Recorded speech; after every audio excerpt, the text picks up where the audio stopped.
एक बार की बात है, एक छोटे से गांव में एक पुराना खंडहर था। गांव वाले कहते थे कि उस खंडहर में रात को अजीब अजीब आवाजें आती थीं और कोई भी रात में वहां जाने की हिम्मत नहीं करता था। एक दिन एक युवक जिसका नाम रोहित था, अपनी बहादुरी दिखाने के लिए खंडहर में रात बिताने का निश्चय करता है।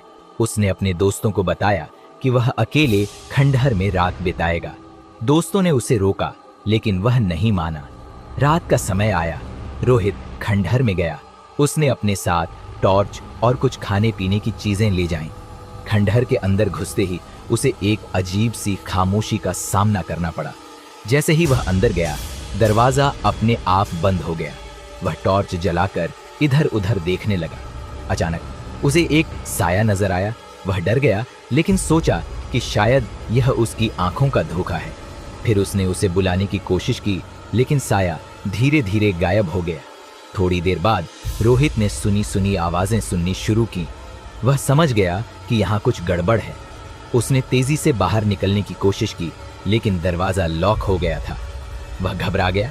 तभी उसे फिर से वही साया दिखाई दिया और अब वह उसके बिल्कुल करीब था। वह साया एक महिला का था। उसके चेहरे पर डरावनी मुस्कान थी। रोहित की सांसें थम गईं। महिला ने धीरे से कहा, क्यों आए हो यहाँ?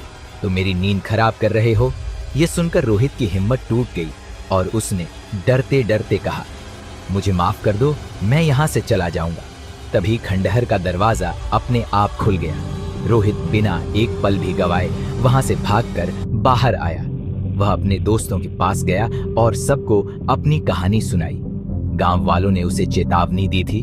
अब वह जान चुका था कि उस खंडहर में मत जाना। इस घटना के बाद रोहित ने कभी भी उस खंडहर के पास जाने का नहीं सोचा और गांव वालों की बातों को कभी नहीं भुला पाया।